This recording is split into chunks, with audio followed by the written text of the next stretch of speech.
नमस्कार दोस्तों, मैं हूं गुरु और आप सबका स्वागत है द गुरु रिव्यू शो में। चलिए दोस्तों, आज कर लेते हैं मॉडर्न जासूस क्रूक बॉन्ड की कॉमिक्सों का रिव्यू। और अब तक जो है दोस्तों, जो रीप्रिंट हुई है वो 14 रीप्रिंट हो चुकी हैं। तो दोस्तों, शुरुआती 7 कॉमिक्सों का मैं रिव्यू करूँगा और इसमें जो है आई थिंक लगभग 4 कहानियाँ हैं, तो चारों के बारे में बात करते हैं। तो सबसे पहली कॉमिक्स है दोस्तों मॉडर्न जासूस क्रूक बॉन्ड, जिसका संख्या नंबर है 0004। अब इसका संख्या नंबर दोस्तों 4 है और दूसरी वाली जो है उसका नंबर 3 है। तो ये मेरे को नहीं पता ओरिजिनल में भी ऐसी था या नहीं था, तो इसका मेरे को बिल्कुल भी आइडिया नहीं है। तो चलिए दोस्तों, अब इसकी बात कर लेते हैं।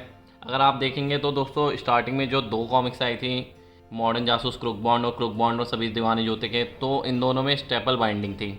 तो ये एक थोड़ा डिसएडवांटेज है इस कॉमिक्स का। थोड़ा मुझे ये भी लगा कि जो अक्षर थे अंदर से पढ़ने में, उनमें भी थोड़ी सी दिक्कत आई। तो चलिए मैं अब आपको दिखा देता हूँ। आप देखिए, कवर देखेंगे तो बहुत ही शानदार है। तो इनफैक्ट जो ओरिजिनल थी उसमें भी यही था कवर।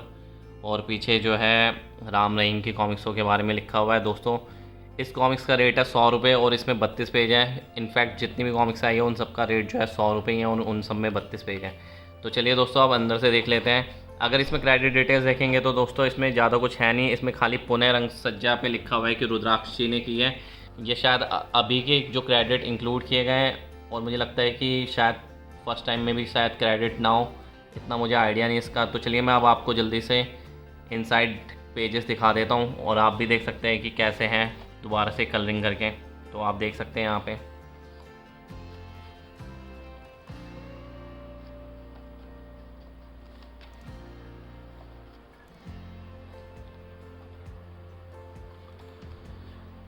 प्लॉट की बात करें दोस्तों, तो मॉडर्न जासूस क्रूक बॉन्ड में जो है एक स्टार्टिंग बताइए कि क्रूक बॉन्ड की स्टार्टिंग कैसे होती है। क्रूक बॉन्ड जो है 10वीं में 5 बार फेल हो चुका है।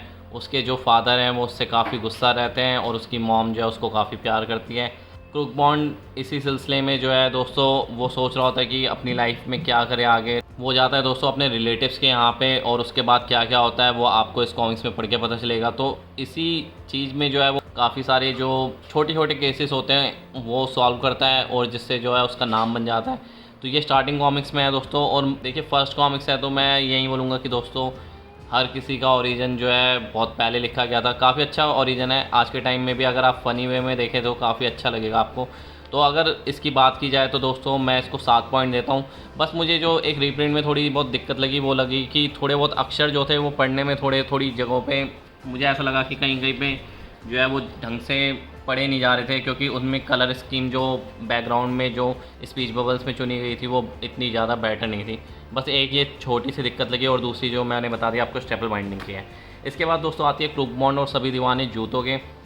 इसका संख्या नंबर 3 है, तो उसका नंबर 4 था। ये मेरे को अभी भी नहीं पता कि कैसे है। अगर आप कवर देखेंगे तो दोस्तों काफ़ी अच्छा कवर है, और पीछे वही है दोस्तों राम रहीम की कॉमिक्सों के बारे में लिखा है।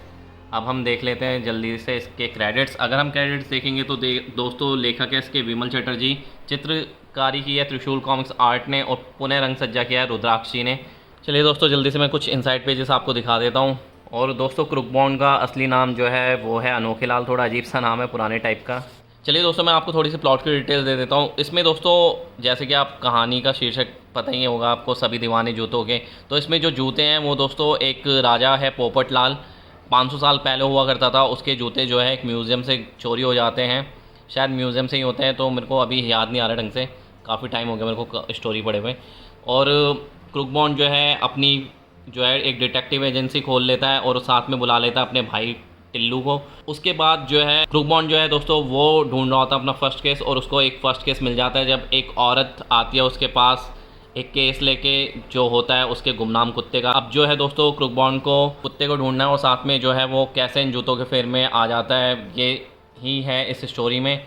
आप पढ़ेंगे तो आपको ठीक ठाक लगेगी। आपको ये भी पता चलेगा कि कैसे जो है क्रूक बॉन्ड को उसका कुत्ता मनमौजी मिलता है। अगर देखा जाए तो एक ठीक ठाक स्टोरी है दोस्तों। इस स्टोरी को मैं 6.5 देता हूँ, और आप जो है इसको भी पढ़ सकते हैं, काफ़ी अच्छी स्टोरी है। इसके बाद दोस्तों, ये कॉमिक्स आती है जो है क्रूक बॉन्ड और कब्रिस्तान के भूत, और क्रूक बॉन्ड और इंसाफ का डंडा। ये दोनों जो है एक ही कहानी का भाग है, और इसका संख्या नंबर 13 है और इसका संख्या नंबर 14 है। और मेरे ख्याल से दोनों के क्रेडिट्स देखेंगे तो दोनों के क्रेडिट्स सेम है, तो एक बार देख लेते हैं। तो लेखक इसमें है विमल चटर्जी जी, और चित्रांकन किया त्रिशूल कॉमिक्सों ने। तो दोनों की क्रेडिट सेम है। चलिए मैं आपको जल्दी से इनसाइड पेजेस दिखा देता हूँ, इसके बाद आपको प्लॉट की डिटेल्स बताता हूँ।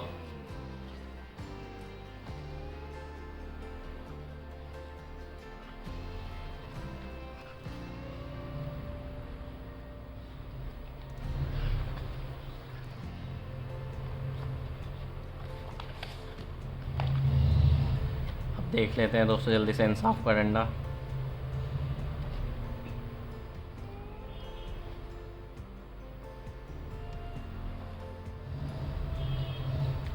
तो दोस्तों इसकी प्लॉट डिटेल ये है कि इसमें एक डाकू होता है गोबर सिंह करके, जिसने जो है पुलिस की नाक में दम करके रखा होता है। वो कहीं पे भी लूटपाट करता है और उसके बाद वो उस जगह से भाग जाता है। और कहाँ भागता है? वो जंगलों की तरफ और एक कब्रिस्तान के रास्ते से पता नहीं कहीं पे भागता है और फिर गायब हो जाता है। पुलिस वाले कई बार उसको ढूंढते हैं पर वो कहीं पे भी नहीं मिलता। क्रुक बॉन्ड लेता है दोस्तों ये केस अपने हाथ में और उसको मिल जाते हैं कब्रिस्तान में कुछ भूत, और साथ में जो है उसको ढूंढना है गोबर सिंह को भी। क्या वो ये केस सॉल्व कर पाएगा? इसी के ऊपर है दोस्तों कॉमिक्स। अगर दोस्तों इसकी बात की जाए कहानी की, तो अच्छी कहानी है, लाइट है, फ़नी रहती है। और देखिए क्रुक बॉन्ड की जितनी भी कहानियाँ ना, तो उनमें आपको ऐसा कुछ भी नहीं मिलेगा कि जैसे ओछापन मैं बोलूँ। अगर कहीं कॉमिक्सों में जो है मैं देखता हूँ कि मजाक के नाम पे ओछापन भी होता है, तो वो सब आपको इसमें कहीं पे भी नहीं दिखेगा। और बहुत ही अच्छे से जो है कॉमेडी का लेवल चलता है। अगर इस कॉमिक्स को देने हुए तो दोस्तों मैं 7 नंबर देता हूँ। इसके बाद दोस्तों आती है क्रुक बॉन्ड और kung fu master Bruce Lee, crook bond और मिस्टर मौत और क्रुक बॉन्ड का इंतकाम। ये तीनों दोस्तों एक ही कहानी का पार्ट है। इनका संख्या नंबर देखेंगे तो संख्या 15, 16, 17। तो चलिए जल्दी से मैं आपको पहले क्रेडिट्स की डिटेल दे देता हूँ। तो क्रेडिट डिटेल्स देखेंगे तो दोस्तों सेम ही है। लेखक है बिमल चटर्जी और चित्रांकन किया त्रिशूल कॉमिक्स आर्ट ने। तीनों में मेरे ख्याल से सेम ही है। तो तीनों में दोस्तों सेम क्रेडिट डिटेल्स हैं। तो चलिए दोस्तों मैं अब आपको क्रुक बॉन्ड और कुंग फू मास्टर ब्रूस ली के थोड़े से पेजेस दिखा देता हूँ।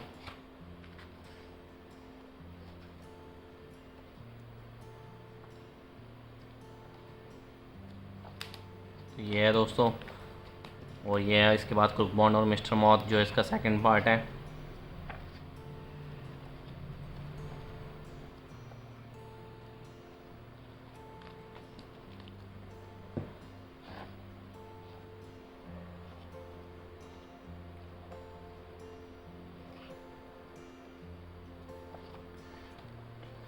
एक चीज़ और है दोस्तों जो मैं आपको बताना भूल गया, वो ये है कि जो बात की शुरू की 2 कॉमिक्स है, मैंने जैसे आपको बताया स्टेपल बाइंडिंग है। बात की 5 कॉमिक्सों में दोस्तों थ्रेड वाली बाइंडिंग है। और आप देखेंगे तो यहाँ पे आपको अलग से स्पाइन भी दिख रही होंगी जिनमें जो है कॉमिक्सों के नाम भी लिखे हुए हैं। तो चलिए दोस्तों अब बात कर लेते हैं क्रुक बॉन्ड और कुंग फू मास्टर ब्रूस ली, मिस्टर मौत और इंतकाम, इनके प्लॉट की। तो दोस्तों इसमें क्रुक बॉन्ड जो है ब्रूस ली को याद करता है और सच में जो है ब्रूस ली आ जाता है। ब्रूस ली से वो लड़ाई भी करता है। इसके बाद ब्रूस ली जो है क्रुक बॉन्ड को बोलता है कि एक मार्शल आर्ट की प्रतियोगिता हो रही है, उसमें तुम भाग लो। क्रुक बॉन्ड पहले तो मना करता है, उसके बाद वो जो है उस प्रतियोगिता में भाग लेने के लिए तैयार हो जाता है। अब इस कहानी में दोस्तों एक विलन भी है जिसका नाम है मिस्टर मौत। तो कैसे ये कहानी पूरी बिल्डअप होती है आप पढ़ेंगे तो आपको अच्छी लगेगी। एक जो बहुत चीज़ जो आपको डिसअपॉइंट कर सकती है वो है दोस्तों इस कहानी की एंडिंग। और इस कहानी की एंडिंग दोस्तों इतनी ख़राब थी कि जो मेरा कहानी पढ़ के मूड हुआ था ना वो सारा का सारा ख़राब हो गया। तो मुझे लगता है कि थोड़ा कहानी की एंडिंग पे जो है ज़्यादा काम करने की ज़रूरत होनी चाहिए, भले ही वो आज के टाइम में हो या पुराने टाइम में। हमेशा जो है एंडिंग एक बढ़िया सी बनाया जाए तो बढ़िया रहता है। और अगर दोस्तों ओवरऑल कहानी को देने हुए तो मैं दोस्तों इसको 5.5 देता हूँ। और वो भी इसलिए दे रहा हूँ क्योंकि इसकी जो एंडिंग थी वो बहुत ही ज़्यादा वियर्ड और बेकार लगी और बिल्कुल ही मूड जो है ख़राब हो जाता है उसको पढ़ के। आप भी पढ़ेंगे तो शायद आपको भी ऐसा ही हो। तो दोस्तों ये थी क्रुक बॉन्ड की स्टार्टिंग की 7 कॉमिक्स है। इसके बाद की 7 कॉमिक्स और हैं जिनका जल्दी ही मैं आपको रिव्यू करूँगा। अगर दोस्तों आपने क्रुक बॉन्ड की कॉमिक्स से पढ़ी हैं तो आप भी बताइए आपको ये कॉमिक्स से पढ़ के कैसी लगी। अगर आपने स्टार्टिंग की 7 कॉमिक्स से पढ़ ली हैं आप भी अपनी राय रखिए, अच्छा लगता है अगर बाकी लोग भी अपनी राय रखते हैं तो चलिए दोस्तों अब मैं मिलता हूँ आपसे अगली वीडियो में, तब तक के लिए धन्यवाद।